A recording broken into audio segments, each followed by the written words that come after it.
Hey friends, it's Jessica from Three Rivers Homestead, and it's been a while since I've done a little sit-down chat Q&A video, and a couple of months ago I did a video where I asked for your questions to do a Q&A, and I'm probably not going to get to all of them today, but I wrote down some of the most commonly asked questions and thought I would address some of that today. This is just kind of a get to know us, get to know our family better kind of video. And so if you're interested in learning a little bit more about who we are and about how I do things here on the homestead, why don't you stick around and grab a hot drink or something and join me here as we have a little chat. Just a general introduction if you're new here. My name is Jessica. My husband's name is Adam, and we live in Northwest Ohio on a little homestead where we raise our 7 children. I'm also currently pregnant with our 8th child and due in the beginning of December, and we're really looking forward to that.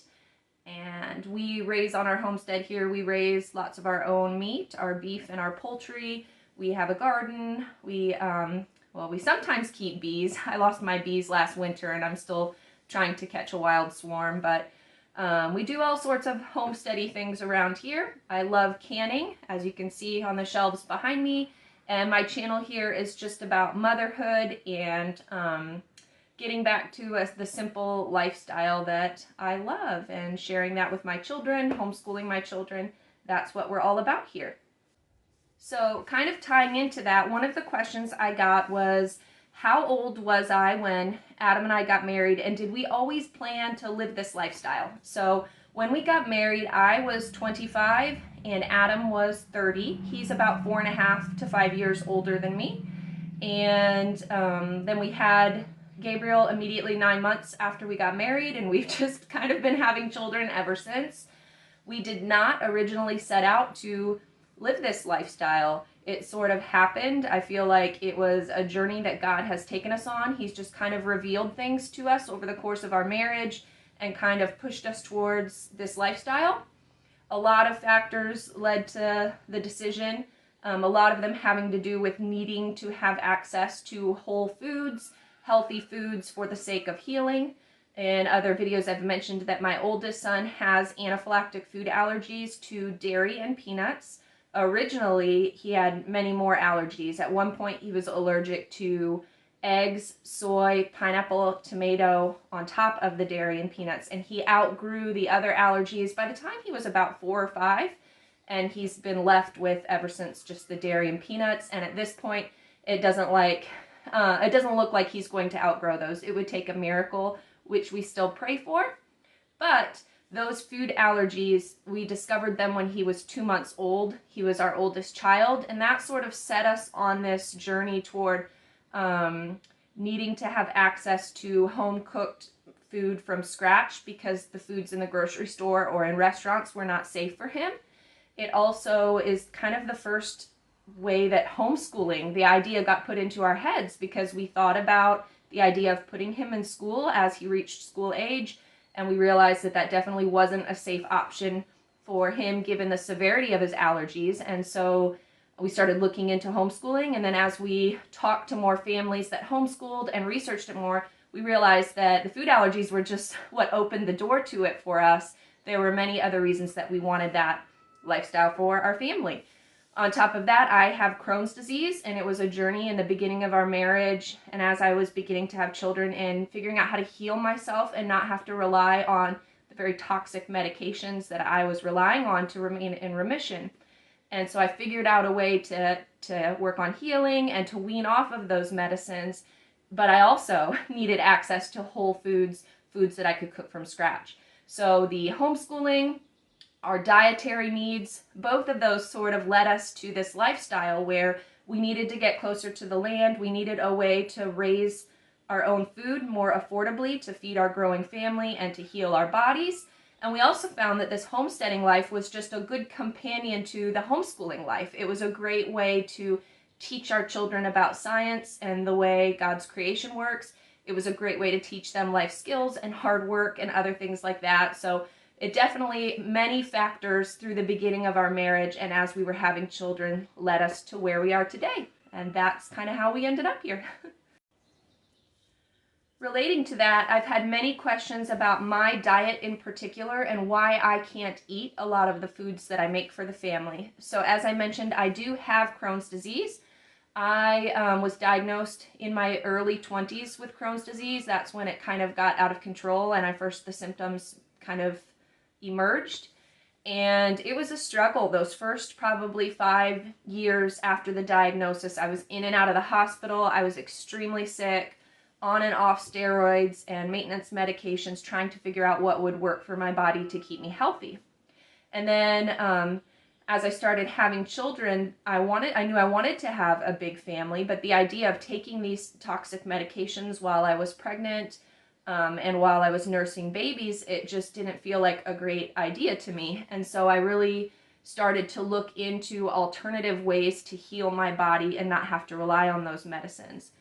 And it was a slow process. By the time I had David, I had myself in remission and was maintaining it and was very healthy, but I was still on a very high dose of my medicine.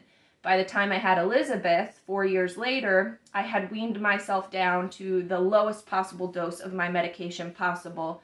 And I met someone who had known someone who had gone off of their medicine doing the GAPS diet.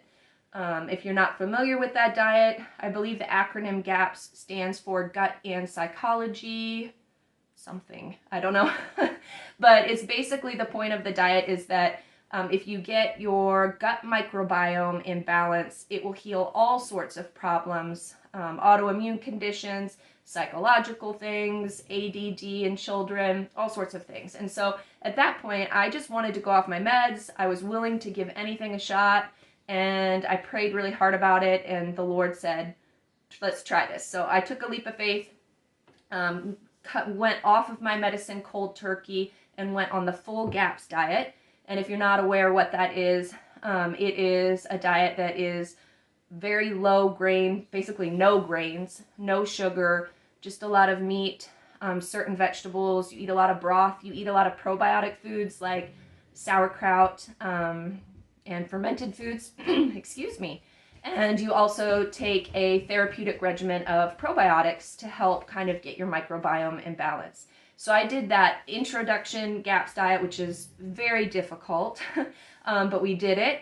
And Gabriel actually did it with me for the first year because I was hoping that this might heal his food allergies, which, spoiler alert, it didn't. But it was helpful for him because prior to doing the diet, he had many digestive issues that the diet solved. So I'm actually grateful he did it with me, but he did not continue it with me after a year because a 5-year-old or 6-year-old, it's a very hard diet for them to do. But anyways, I continued. I did full GAPS for 2 whole years. And then after that, I felt good. Hold on one second. Okay, sorry. I heard a child that needed something. So after the 2 years of the full gap, it wasn't just boredom with food, but I was feeling so good and I felt so healed that I wanted to try to start introducing new foods to my diet. On top of it, I was pregnant again and realizing that I needed more carbohydrates in order to sustain a pregnancy and be healthy.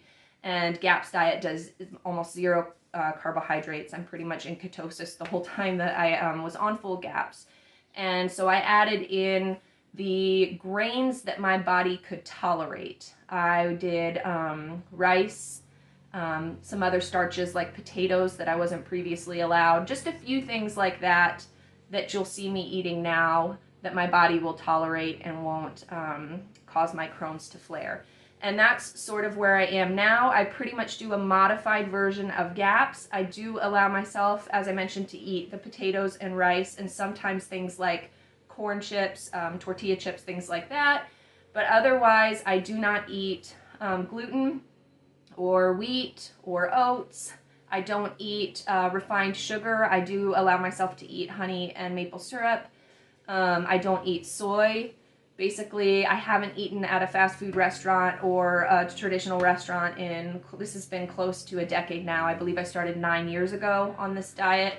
So you'll see me making these foods for my family that I can't eat. And that's kind of how my menu planning I guess, method started, it's much easier for me to plan a menu where I just make a protein source and a vegetable and a starch, and you'll see my, meals look that way, and then I can eat the protein and the vegetable usually, and then the starch will be for the rest of the family. So we don't do many, casseroles and things where it's all mixed together, because I can't eat a lot of the foods that would be in that. So when you see us eating gluten-free things like rice pasta, we're doing that for me so that I can eat, the lasagna or the pasta that we're making, because I can't have gluten. So that is the diet I eat. That's why I eat it. As I mentioned, I've been on this diet for almost 10 years now, and I have never had a flare of my Crohn's disease. It's basically, I consider myself healed at this point, so long as I maintain this diet. I do know that if all of a sudden I started eating soy or I started eating high amounts of sugar, my body would probably, the Crohn's symptoms would creep up again. So I found healing, and I'm very grateful for it. I know that there are people out there with Crohn's disease that are searching for answers, and I will say that everybody's healing journey is different. What my body needed to be healthy might be different than someone else, and so this isn't a one-size-fits-all method. I am a huge advocate for GAPS because it was so helpful for me, but that may not work for everybody. So if you have any questions about Crohn's and healing, please leave them in the comments, because I'm happy to help. I'm so grateful for the healing I've received and would love to help other people find healing too. All right, I'm trying to go in order here, and as the questions sort of relate to one another. Another question I got is, have the other children ever had a chance to try the allergens that Gabriel has? So Gabe is allergic to peanuts and dairy, and so people often wonder, well, how would you know whether the other children also have those allergies or not if they never, eat those foods? And so yes, all of the other children have had chances to have dairy and peanuts. Anytime they spend time with their grandparents or their aunts and uncles at their houses, they often go out to restaurants, or the grandparents will take them out for ice cream, and all of the other children have had dairy with zero reaction. I believe all of the children except for Benjamin have had peanut butter on multiple occasions without any reaction. I think because Benji's just getting ready to turn 2, I'm just not sure he's had a chance where there's been a place where he's had it. So that one we don't know of, but I think it's highly unlikely that he has an allergy, because as with Gabriel, he had multiple allergies other than just the dairy and peanuts. It was a huge issue as we introduced foods, and Benjamin hasn't had anything like that. My only child that has had anything kind of resembling an allergy is Grace. She is my 3rd child, my oldest daughter, and when she was little, she had what's called FPIES, F-P-I-E-S. I don't know what the acronym stands for, but it is a type of allergy where whenever she would have bananas, she would just begin violently vomiting. And it was very scary, like the vomiting would just go on and on and on. So it took us maybe 2 or 3 times of that happening for us to realize it was the banana. And so when we cut that out, she had no more issues. And she still, to this day, we don't know if she still has that problem, but I think maybe her body just naturally has an aversion to banana, that she just doesn't eat it and doesn't like it. So, but otherwise, it's kind of strange because food allergies are supposed to run in families. So with 7 children, you would think that someone else would have allergies considering how severe Gabriel's are, but we have been very blessed. And I truly believe it's because after we discovered Gabriel's issues, our lifestyle changed a lot. How I took care of my body during pregnancy and nursing babies changed a lot. Our diets changed a lot. And so I truly, because of my anecdotal experience, believe that those food allergy issues are tied to those kinds of things. Lifestyle choices, dietary choices, maybe that the mother makes while she's pregnant with the baby. And unfortunately, I learned that lesson the hard way, and Gabriel, as my oldest, is the guinea pig that has to suffer. But I'm grateful that it hasn't been an issue for the other children. So, okay, another question that I had here is a little bit asking about Adam's family and my family, and do they live in the area? And as I just mentioned, my kids do see their grandparents and aunts and uncles frequently. Yes, Adam and I both live in the town that we grew up in. The high school that we went to is just in a neighboring township, Adam and I were about 5 years apart in school, so he would have been a senior when I was in 8th grade. We did not know each other when we were in school. I knew of him because his younger sister was in my grade in school, but we did not meet until I went off to college, came back home, and we met through a mutual friend that kind of set us up on a blind date. So yes, because we both grew up in this area, both of our sets of parents also live in this area. My parents are about a 40-minute drive away, and his parents live about 20 minutes away, and it's such a blessing because our kids can see their grandparents basically whenever the grandparents want that. Our siblings, Adam has a brother and a sister. I have 3 sisters. Out of my 3 sisters, 2 of them do live in this area, and we see them pretty frequently. My other sister lives about 3 hours away, and we typically see her just at big family gatherings several times a year. Adam's sister lives about 10 minutes away. His brother lives about a couple hours away, and so we also typically only see them several times a year. Unfortunately, my kids' cousins that are close in age are from the siblings that live a distance away, so they rarely get to see their cousins. It's, just big family gatherings. We try our best to get them together at other times and maybe let them go stay with the cousins that live further away, but that's just the way it is, and so we just appreciate the time that we do get with them. But I consider us blessed because we do have such a close extended family support network, and they're there if we need them and when we want to see them, and it's a wonderful thing for the children. Okay, there's not a good segue into these other questions. They're just kind of random, so I'm just going to go down the list how I have them written here. One of them asked, have my kids ever asked to go to traditional school, and how did that conversation go? My kids have had many questions over the years about traditional school and what it's like, and what my experience or Adam's experience was like. And Adam and I had different experiences. We both have different pros and cons to our traditional school experience. I believe I had an amazing academic experience in public school with maybe a little less positive social experience.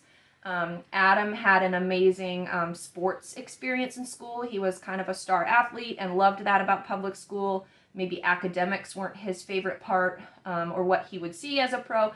But either way, we both have positive things to say about our school experience, and we've been honest with our kids about that. We've also been honest about the things we didn't like about our experience. So we often talk to the kids when they complain about the fact that I'm asking them to sit there for an hour and do their schoolwork. I'm like, you don't even understand how blessed you are. I'm asking you to sit here for an hour. When I was in school, it lasted from, this time to this time, and I was in a desk for triple that time during a day. So be grateful that it's just an hour I'm asking of you. Or, other things that I'm very honest, about the rules, about how you have to raise your hand to go to the restroom, about how lunch is at this certain time and you can't have snacks. So, okay, sorry, another interruption. That's going to happen when there are 7 children in the house. But we've also been very honest about the good things that maybe our children are missing out on. I do talk about how I really enjoyed seeing my friends in school.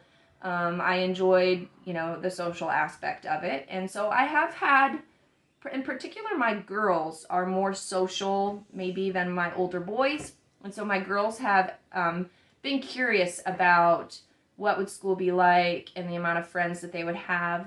But I think when they really sit down and think about the benefits of the lifestyle they have, no one has ever asked to go to school. They've been curious about it, but I think they see the benefits of the lifestyle that they're living. And so when they ask those questions, it's just more motivation for me to make sure they're having social opportunities as a homeschooled kid. So in the last couple of years, we've gotten way more involved with our co-ops and working to set up play dates, particularly for the girls, and putting them in activities where they will be around other children and get the opportunity to socialize with peers that are in their age group. So yeah, so if one of them were serious about it and said that they wanted to attend traditional school, I'm not sure that public school would be the first place that we would look. There are several wonderful private Christian schools in our area where they could get that experience of being around other children if that's what they desire. I'm not opposed to that. I'm not opposed to that if that's what's best for my child. Since we began homeschooling, we always said that we're trying to do what we feel is best for the children individually. And I do know logically that what is best for one children might be different for one child might be different than what another child needs. And so we're always open, we're flexible, and we just take it year by year. And so far, right now we have 5 children officially homeschooling, and they all seem content with what we're doing right now. So, a long-winded way of saying no one has asked to go to school yet, but it doesn't mean it won't happen. Okay, another random question here on my list is how many acres of land do we own, and how big is our house? I think a lot of people are curious because they wonder, how do you fit a family of 9 going on 10 people? Like, how much space do you need for that? So our homestead is a little under 4 acres. It is, we are content with that. There is a lot that we can do on our 4 acres. And honestly, there's a whole acre of our land that is currently growing wild that we're not even really using for anything other than a butterfly habitat and things like that. But we do have plans and dreams and wishes to expand here. We feel like this is our forever home unless the Lord would move us somewhere else. But we would ideally like to purchase some of the adjacent land around us. We have approached a neighbor who owns the cornfields. They own probably thousands of acres of farmland around here, and have asked them if they were willing to sell us some land around us. We're just talking 5 extra acres, and they so far have not been interested in that. So we just keep praying about it. The neighbors who live on the other side of us have a home, and I know that as they age, we're kind of wondering if that will ever go up on the market, and we would be interested in then buying that. So, but 4 acres or a little under it is more than enough for what we need now. We're able to raise our own beef. We're able to raise our own poultry and eggs. We have a decent sized garden. We have fruit trees. We can keep bees on this, and the children also have room to run around and play. We can even do a little bit of hunting in the acre that is growing wild. We have lots of bunnies and things that live in there, and so the children get a chance to practice their hunting skills. So I'm more than happy, and I feel very blessed for the acreage that we have. You really don't need that much to sustain your family. In terms of the size of our house, it is 1,600 square feet, our living space in the house, and it is a very inefficient 1,600 square feet. The original portion of our house was built in 1867, so it's very old. And as with old farmhouses, what people have done over the years is just added these little additions here and there that aren't, so they weren't really thought out originally. They're just added on after the fact to kind of make more space. We do not have a lot of closet space because it's an old farmhouse. It's just, you know, kind of strange how the house is set up, but it is more than enough space. I mean, realistically, as a mother, would some more bedrooms or more space be nice? Well, yeah, I mean, you can always use more space, but we have more than enough that we need. We have more than many people around the world with families our size have, and I'm extremely blessed with what we have. So our upstairs of the house is just 2 bedrooms. One bedroom is extremely large. It's probably the largest room in our house, and that is where our boys sleep. The 4 oldest boys currently sleep there. And then we have another bedroom up there that is for the girls, and it's a little smaller, and the 2 girls are in there. And then our full bathroom is up there. Downstairs we have our kitchen, which you see in many videos. We have a half bath and mudroom, which is a blessing. Many houses don't have, especially old farmhouses, don't have that extra half bath. And with this many people, having the extra toilet is wonderful. In the mudroom space with a farm with lots of kids, it's really nice to have a place to store shoes and coats and their farm overalls and their winter gear and all of that. So that's great. Downstairs we also have the room that our wood stove sits in. That is technically, we have it like a family room space right now. And then we have the front room that is kind of our school storage area, and then the master bedroom. There is a cellar in our house, but it is very old. It's an old house. It's wet, as most old Midwestern farmhouses cellars can be. And a goal in the future would be to kind of seal that up and get it dry so that it would be a usable area for food storage, and I could move this down there. But it's a goal. There are many things we still need to do in this old farmhouse. We've been living here 7 years. Every year we try to work on what we can, and it's just, you know, we'll get to it when we get to it. To expand our living space a little bit, Adam built a pole barn. It is pretty considerable in size. I want to say the pole barn square footage is almost identical to the house square footage. It's probably an additional 1,600, say, square feet. And in that garage is a workshop for Adam. It holds our above ground tornado shelter because the cellar doesn't feel safe if there were a tornado. I feel like the house is so old it would just fall in on us. So we needed, you know, a different tornado shelter. So that's out there. Adam has like a gym workout area there. And then it's also a rec room. It's additional living space for us. We have a TV and seating area that we can watch movies out there with the kids. There's a pool table, a ping pong table. So when we bought this house, we knew that as the kids got older, there might not be enough living space for especially teenage children. So that pole barn is a great way if kids are feeling kind of cramped. They will go out there. There's a wood stove out there for the winter that we can run. They can play pool. They can hang out, play ping pong. They can work out in the gym area, and that's been a huge blessing. But really, my kids mostly live outside. Winter or summer, they're playing outside. We're not in the house that much, so it doesn't feel, you know, that cramped. It's 1,600 square feet is more than enough for us. So, just a couple of quick garden questions. What gardening zone are we in? We are kind of right on the border of 5 and 6. Tends to be more toward like a 5, but some years the weather will act more like a 6. So that's the gardening zone. People have asked, am I happy with my garden setup this year with the landscape fabric and the raised beds? And I am. I'm very happy with it. It has been much more low maintenance. I have a couple areas of the garden where the landscape fabric isn't down. And when I look at the amount of weeds growing there, and I imagine that that's what the entire garden would look like if that fabric wasn't down, I realized that with the morning sickness I've been dealing with this year, my garden would have been a disaster. So I knew going into gardening season, just before I even knew I was pregnant, that I needed something lower maintenance this year. And now I'm even more grateful that I did that, because as my pregnancy progresses, it's going to be harder to get out there and work. And this is just a really low maintenance way to garden. There have been challenges though. These metal raised beds, I will say some of the cons of them, I mentioned in my last video that they dry out way quicker than in-ground gardening. So you do have to water twice as much. Also, we filled with really good, what we thought was really good quality soil. We went to a local farm store and bought garden soil and compost. It's all sourced here locally. A farmer makes all of this. We mixed it all together. We filled it, and you just never know with dirt. So we're finding that we are having issues with the soil. Some of our plants felt a little stunted at the beginning of the year and kind of yellowed and weak. So we're really having to fertilize.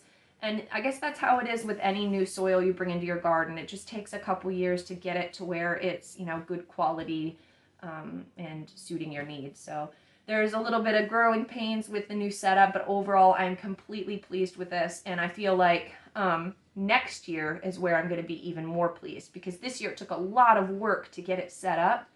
But next year it's going to be literally spring comes and all I have to do is just throw a little compost on the beds and plant, and it's going to be so much easier, which will be a huge blessing with a newborn baby next spring. So very happy. You can find the links to what I used in my garden in the description, and I can't recommend it enough, especially if you're like us and you have heavy clay soil you've been fighting for years. Just switch to the raised beds, put down the landscape fabric so you don't have to battle the weeds, and it's just way easy. So another gardening question I get, people will see our family size and then the size of the garden and they will say, is that enough food for you? And well, no, it's not. That isn't enough food. We're not growing enough for all of our food needs for the entire year in this garden. I've mentioned in previous videos that my garden used to be over double the size that it is now. And several years ago, I became completely overwhelmed. It was like a full-time job just dealing with the maintenance of the garden. And I don't have time for that to be my full-time job. I have many other full-time jobs. I also need to homeschool my children. I also need to cook their meals and, you know, manage the animals on the homestead and manage the household chores. And they're just, I'm in a season of life where it was too much garden for me to handle. And yes, I have children that could very easily go out there and help, but if you've been around here for a while, you understand my children help in so many ways. It felt unfair to also ask them to go out for hours a day and help manage mom's garden. So I just realized at this point in my life, I needed to simplify things. And we cut our garden down to the space that I currently have, which is about 2,000 square feet. So yes, my garden is bigger than my house. But you'd be surprised, in 2,000 square feet, I can grow a lot of food. It isn't all the food we need for the year, but it is all our vegetables that we need for the growing season, and there's always stuff left over to preserve. I generally, a year's worth of green beans, our tomato products, aside from tomato paste, I don't grow enough to do all my paste too, our okra, our peppers, things like that. I mean, I grow enough to preserve for that. And anything that I don't grow myself to preserve, I enjoy going to local farms and supporting local farmers and buying in bulk in season, getting those good prices, getting peak ripeness, and bringing it home and preserving it and putting on my shelves. So, you know, when I first became a homesteader, I think there's this idea that I'm going to do it all. I'm going to be self-sufficient and not have to rely on anybody else. But the more you get into the lifestyle, you realize that that isn't sustainable. Maybe if it were just me home alone during the days and all I were doing all day was growing food. But if I want to have other passions and interests, if I want to have time to enjoy my family and my children, something has to give. And so it's okay to, instead of being self-sufficient, be community sufficient and support other people in the community that can grow the things that maybe you don't have the time or the energy or the resources to grow now. And I felt so much freedom once I let go of that ideal that I was going to do it all myself and scale it back and say, I'm going to do what brings me joy and what will benefit my family without crossing the line of becoming so much work that my family is suffering for the sake of reaching some arbitrary goal of being self-sufficient. So there's growing pains, and we've felt them with most areas of our life, whether it's parenting, you know, you go into it with these ideals and then over time reality smacks you in the face, or with homeschooling, I went into it with certain ideals, and as you know, each child presented different challenges, I realized that I can't go by my ideals, I have to go by what's best for the kid, and homesteading's no different. So this is the point where we're at. This is the size garden that I enjoy, and we grow a lot of food. So you'll see that this year as I start sharing our harvests. We're just reaching that point. Yesterday I harvested a bunch of radishes and some herbs like mint and basil and some strawberries. And so it's just June is the month where it'll slowly start pouring in, and by the end of June you'll be seeing a lot more productivity from the garden. All right, just a few more questions. These are mostly about parenting, I guess. Someone asked, you know, I wear a head covering, and I'm not going to cover why in this video. I've done a previous Q&A that I will link in the description that answers some of those questions. But people have asked, will my girls also wear head coverings, and at what point do I require that? And I don't require it. I don't require my girls to follow any of my personal convictions when it comes to dress. You'll see that my girls wear pants and shorts and things, and that is because they are girls. They are not women. I'm not going to force modesty standards on a child because that isn't, I just don't feel that's appropriate. They're children. I want them to be able to run and play and climb trees and be comfortable. But as they grow and turn into women, there will be conversations that I will have with them about how do you dress for the Lord to honor the Lord. And I'm not going to say how I think they should dress, but I think it's something that they need to pray about. They need to seek discernment and guidance from the Holy Spirit, and what that means to them could very well look different than what it means to me. And the same with head covering. It's a conviction that I came to.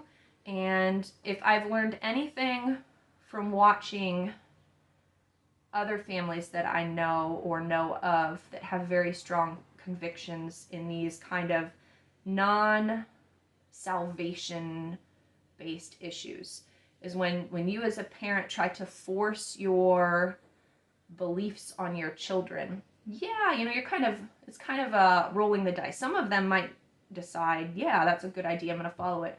But some of them may be being pushed into it without it being their own personal conviction. It's actually going to like drive a wedge and push them away. And so I guess my job as a parent is to live out my convictions, to explain to my children why I do the things I do and back it up with scripture or, whatever explanation is needed so that they understand why I do what I do.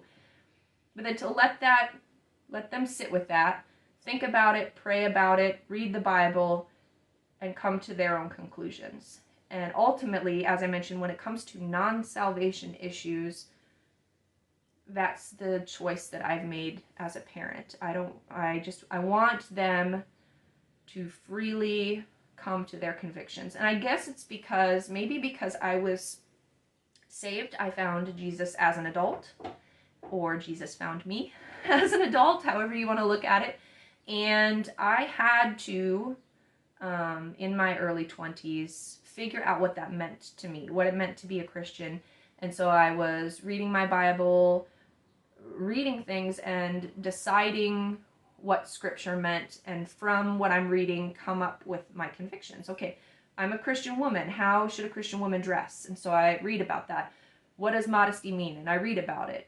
What does this head covering passage mean? And I read about it. And there was so much growth in my faith in figuring those things out for myself and being able to confidently, to feel confident in my convictions. I don't want to deprive my children of that opportunity. I'm not going to tell them what they need to do. I want to provide them with a way to go on that journey themselves. And that probably doesn't make any sense. And but it does to me, I guess. And I guess I never want to deprive them of the journey that will lead them to stronger faith. And I feel like sometimes it's through figuring out what these things mean to us that our faith grows. And I don't know, I'm rambling, that doesn't make any sense, but all right, so long story short, my girls will decide if they want to wear a head covering when they reach a point where that is something that they're interested in. And then the final thing that's kind of parenting related is how will we handle dating. And my oldest will be 15 in a couple months, so we're starting to reach, I guess, the point where this might become something we need to think about. Really, honestly, it's felt so far in the future that I haven't thought about it a ton. Adam and I have talked about it, but we're reaching that point where maybe it will happen in the near future. And so I know there's a lot of debate out there in Christian circles about what's more appropriate, courting, dating. To be honest, I don't really see a big difference in the two. I guess dating while being serious, with the intention of looking at the future, not just dating for fun in the present moment. That's my goal for my children. Will they be allowed to go out on dates? Yes, I want them to be able to. I think that that's healthy and natural. Will they necessarily, at young ages, be going on unsupervised dates? Well, no, even my own parents who weren't, maybe as strict as I am, they didn't let me go on unsupervised dates when I was really young. It was group dates with friends to the movies, or it was having the person that I was interested in over to my house to hang out with my siblings at a family gathering and stuff. And so I think that's very appropriate, and I think children need those opportunities to, learn about the opposite sex and have experiences meeting and talking with them. I would hope that I have done my job and taught my children about appropriate behavior and taught my children about what their priorities should be in dating people. And maybe that's me being naive because I'm not there yet, but I would just hope that that will work out. So I'm not opposed to dating. I think that that's healthy, and yeah.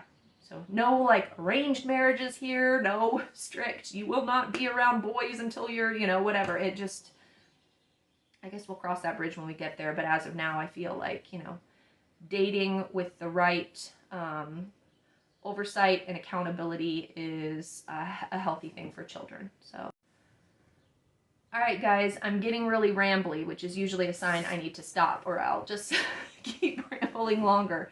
But anyways, I hope that that answered some of the questions that you guys have. I'll hopefully do another Q&A in the future where I can answer questions that I didn't get to today. You can always leave those in the comments, and I can try to answer them there, too. And if you're not following me on Instagram, I do lots of Q&As there, and I have Q&As that are saved in my kind of story highlights that are underneath my profile, and you can find access to those old Q&A questions that will answer a lot of the commonly asked questions that I get. So, all right, guys, little pregnancy update. I am starting to feel a little better. The nausea sort of comes and goes. I'll have days where I feel so gross and yucky, and my stomach hurts that I kind of don't want to do anything but lay on the couch.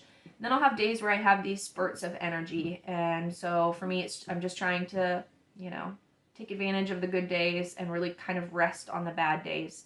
The one thing about this pregnancy that has felt different than previous ones is that I feel very tired, just more tired than I remember feeling at this point. I'm 14 weeks now, a little more than 14 weeks, and normally by this point my energy is starting to return, and I don't feel any of that. So I don't know how much of that is just me being 41 years old, how much of it is me, being pregnant for the 12th time in 15 years, or how much of that is just life. I'm at a point in my life where I'm busier than I ever was before, and I have a lot going on, and so I'm just trying to prioritize rest, and so I'm getting to videos when I can, and I'll continue trying to produce them for you guys because I really enjoy that and look forward to it. So, all right, hope you guys are having a good week, and I will see you next week.